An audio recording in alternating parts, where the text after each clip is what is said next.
Welcome back, tribe. Today's topic is going to ruffle some feathers, but we have to talk about dating single mothers, and nobody really wants to say the truth. There have been some clips here and there that I've watched recently that was talking about how, a man should step up and save the day. That's all BS. Let me take a sip. Too controversial, huh? Too many feelings. But it's too damn real for a lot of men, actually. And that is, dating single mothers and why you probably shouldn't. It's the ultimate I want to burn my life down test case. There's a hidden reality behind those cutesy Instagram posts that she has. That shit that they don't mention in the dating profile. The price tag that nobody shows you until you're already emotionally invested. Let's dive into the uncomfortable truth. No filter, no bullshit, just facts for you guys. Because men need to understand exactly what they're signing up for when they ignore the fundamental red pill tenets. Don't date single mothers. Not because they're bad people, but because the deck is stacked against you from day one, actually. And the first thing you need to understand, you will never, and I mean fucking never, be the priority. Ever, man. Does it sound harsh? Good. I hope it does, because that's the reality. While in a traditional relationship, a man expects to be the woman's primary focus, that dynamic's impossible here. Her kids come first. Always. And as they should, because that's her kids. But you need to know what that actually means day to day in your life. Well, it means you're voluntarily stepping into a relationship where your needs are permanently third or fourth place at best. After her kids, often after her own needs too. And this fundamental truth violates the natural order where partners prioritize each other. Last minute date cancellations or date nights interrupted by emergency phone calls, weekend plans demolished because little Timmy got the sniffles. Your vacations have to be planned around school schedules and those custody agreements.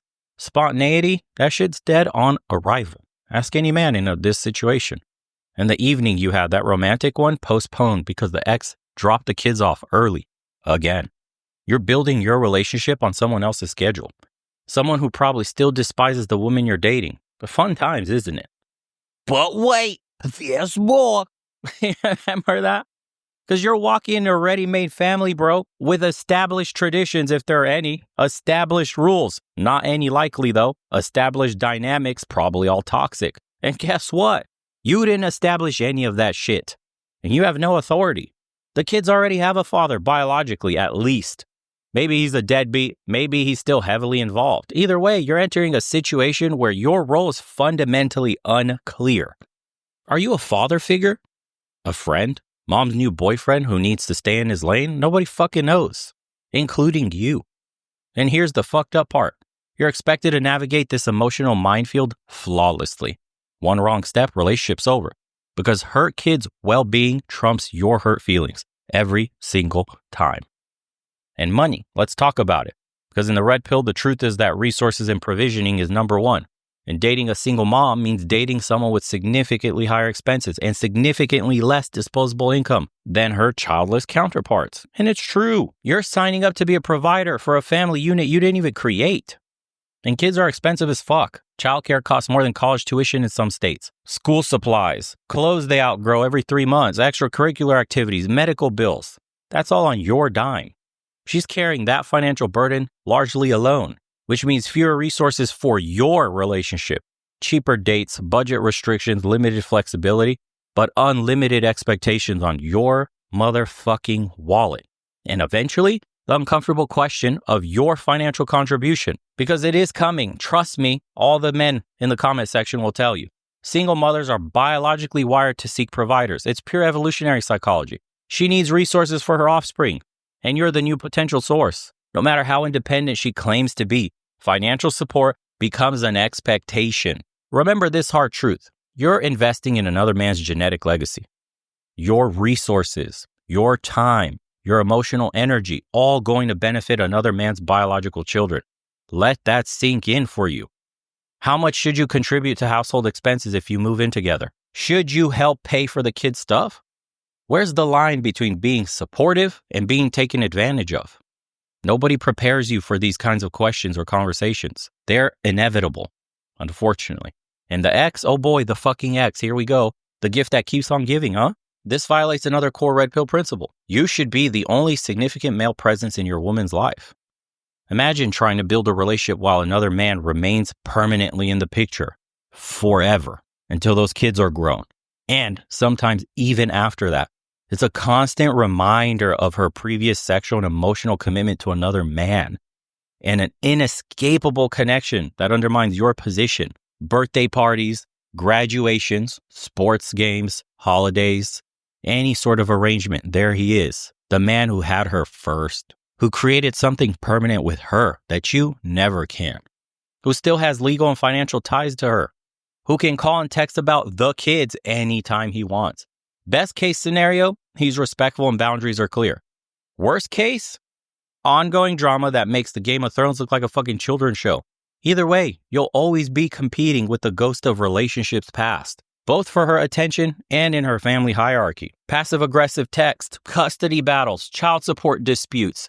You fucking name it, using the kids as messengers. And you're caught in the middle of a war that you didn't start and you can never finish. It sucks, bro. But some men just don't learn until it blows up in their face. And you better have thick skin, because no matter how irrational the ex behaves, you're expected to take the high road. Always. Even when he's making life a living hell for you both. And sometimes that ex still has emotional hooks in her. That's the worst part. Unresolved feelings. Oh my God. Complicated history. Years of shared experiences that you can never compete with. Rose-tinted glasses. Think about all that baggage, man. The fucking baggage. Single mothers have been through some shit. Divorce, abandonment, complicated co-parenting relationships, financial struggles. Their trust has been shattered, often by someone who promised to stick around forever. Think about that. Think about that affects how they approach relationships. Trust issues, fear of vulnerability, protective walls around their heart and their kids. And you have to be dealing with all that shit. You'll be paying for another man's mistakes, answering for another man's failures, healing wounds you didn't even fucking inflict. Is it fair? Fuck no, it isn't. Is it reality though? Absolutely. Her schedule's a fucking nightmare too. Between work, childcare, and the kids' activities, her free time is minimal, precious, and often unpredictable to her. And dating becomes a logistical challenge that requires strategic planning like a fucking military operation. Spontaneous weekend getaways, bro, not without arranging childcare weeks in advance. Late night drinks, forget about it. Only she got a babysitter ready, which costs money she probably doesn't have. So you're footing the bill for that too. And your relationship develops in the margins, the small gap between her responsibilities. The leftover energy after she's handled everything else, that's what you get. Still interested? Seriously? Because we're just getting started. And if you swallow the real red pill, you already know the rational answer is to walk away. There are millions of women out there without these complications. Women who can make you their first priority. Women whose exes aren't perpetually in their lives. Women whose resources aren't already overcommitted. But let's continue for those who insist on playing life on hard mode. The little white knight coming to save the day. Let's get into the emotional complexity. Off the fucking charts. And this violates another fundamental tenet. Understanding relationships should add value to your life, not endless complications. You are not just dating her. You're dating her past, her trauma, her fears, her children's needs, her ex's influence. There's a whole damn ecosystem of emotional landmines. She's damaged goods, not morally, but practically. She carries the scars of failed pair bonding. Her ability to fully commit to you is compromised by previous heartbreaks and ongoing responsibilities. And those kids, they've been through trauma too. Divorce, daddy issues, abandonment fears, trust problems, acting out, all that shit is on your head. It's not their fault, but definitely it's not your problem. You might face resentment, resistance, testing behavior. Why should they trust you to stick around when their own father didn't? Fair question, and it's a painful reality. Some days they'll treat you like the enemy. Other days they'll cling to you for dear life. Emotional whiplash at its finest. And the discipline drama. Oh boy, what a dilemma that one is. One of the most complicated aspects nobody talks about. What authority do you have? When can you step in? How do you handle it when her kids disrespect you in front of her? Too strict? You're overstepping. Too lenient? You're undermining her parenting. Just right? That target fucking moves daily, buddy. Here's the truth. It takes years, and I mean like literal years, to find your place in this family dynamic. Years of uncomfortable moments, awkward conversations, hurt feelings, misunderstandings. Years where she reaps the benefits of your presence while you struggle for basic respect. Are you ready for that investment? With no guarantee on return? Because wisdom teaches us to evaluate relationships based on return on investment. And this is objectively one of the worst ROIs in the dating marketplace. The input to output ratio is completely upside down. In the living situation, that gets complicated fast. Think about this. You're moving in together, and it's not just about your relationship progressing anymore. It's about becoming a daily presence in her children's lives. A pseudo-parent without the biological connection. An authority figure without the established history. And you might not even get the authority anyways. Your home is no longer your sanctuary. Your space is no longer yours alone. Privacy, a distant memory, man. Kids are messy, loud, unpredictable. They take up physical and emotional space. They dominate the atmosphere of the house. That quiet dinner conversation, the lazy Sunday mornings, that shit is all gone. And your stuff, better lock it up if it's valuable. Kids break things, expensive things, sentimental things. Without malice, though, without warning. It just, oops, little Timmy knocked over their favorite setup, whatever the fuck. Grandma's ashes, there they go. The relationship milestones, they look different too in these kinds of fucking situations. The honeymoon phase most couples enjoy, that shit's abbreviated, interrupted. Sometimes it doesn't even exist because little Timmy needs something. Your first trip together, oh shit, that includes the kids. You're moving in, that's a family decision now, not just between you two. Major life changes, oh, you got to filter that through the impact of the kids, not your kids. And your romantic relationship constantly competes with parental responsibilities, and often you will lose. Even sex becomes a strategic operation. Kids asleep, doors locked, sound management, constant vigilance against uninterrupted Timmys. Forget spontaneous intimacy, man. Forget lazy morning sex. Forget the natural evolution of physical connection that most couples take for granted. The social dynamics shift dramatically too. Your friends without kids, they won't understand the constraints, the cancellations, the child-centered decision-making. They'll drift away. Family gatherings, you're bringing the extra people into the mix. People with their own needs, preferences, and behaviors that you don't even have full control over, nor the authority. Holiday planning becomes diplomatic nightmares. Whose family gets Christmas morning? How do you balance her ex's visitation schedule with your family traditions? People will have a lot of opinions.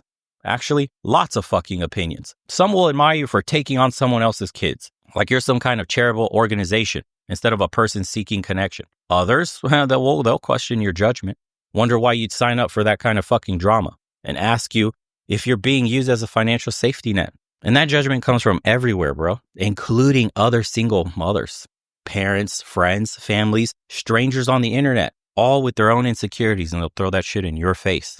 And your identity will undergo a transformation that you never planned for either. Your masculine frame, the core sense of self that the red pill philosophy emphasizes as crucial, that becomes diluted and redefined immediately in this scenario. Suddenly, you're John, Sarah's boyfriend, the one with the 2 kids. The relationship status becomes your defining characteristic in social settings. Mr. Save-A-Ho. Your value is reduced to your utility in someone else's pre-established family system. What the fuck? And you find yourself explaining your role constantly to teachers, to neighbors, to medical professionals, to her family who still have pictures of the ex on their walls. Your authority and position is constantly questioned and undermined in ways a biological father never experiences. Your masculinity comprised by the perpetual secondary status.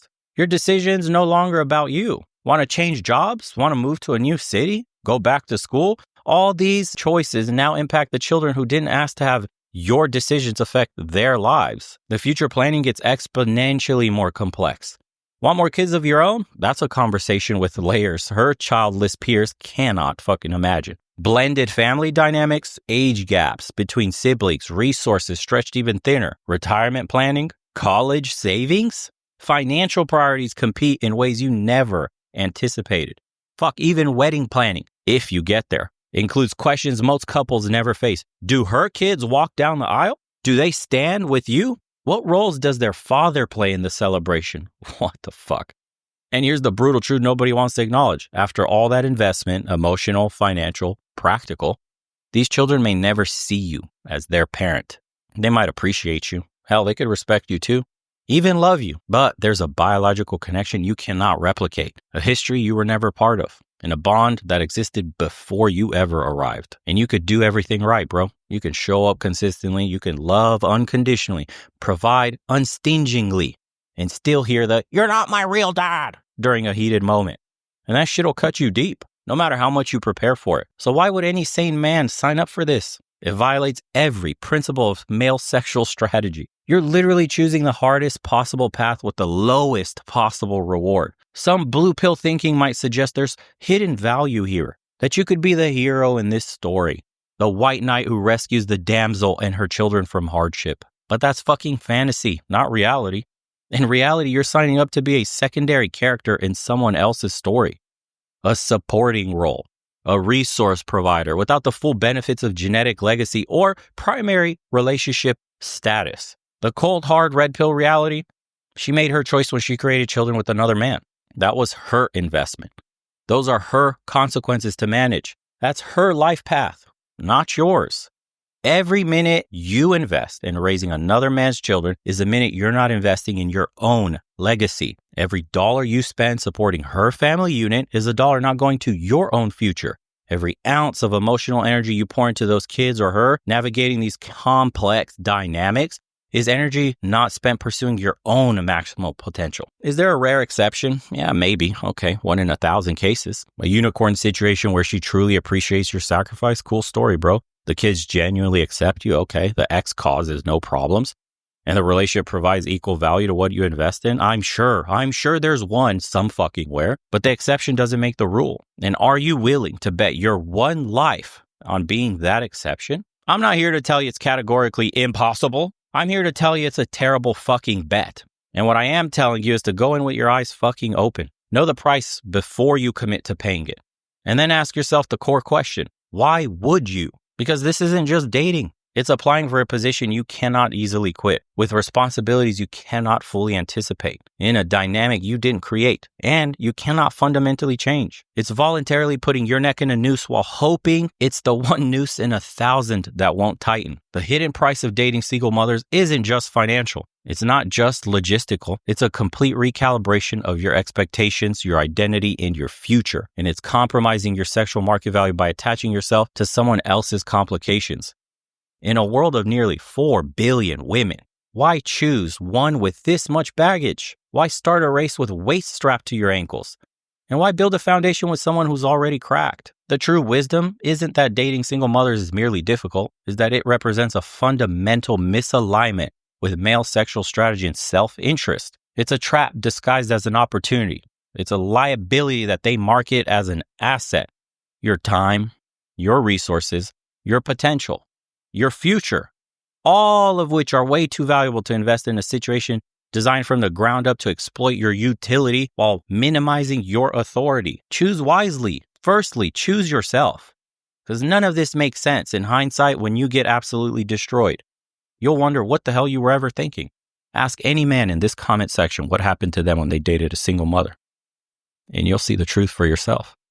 I hope you guys enjoyed today's episode. There are still some men that message me asking if dating single mothers is a good thing, that they met this girl, but she has a kid or two and everything seems to be going well. I advise everybody the same thing in these videos that you just watched. Why the hell would you? There's 4 billion women on this planet. But when the clam opens up, the brain shuts down. Boy, we got a lot of work to do as men. Hopefully these videos are providing value, guys. If you want to be a part of topics like this, if you want to join us on the private community, links are in the description below. We talk about things like this, as well as a whole bunch of other topics of issues men are dealing with in society today. Join us. We'd love to have you. And as usual, appreciate you guys for tuning in. Take care of yourselves.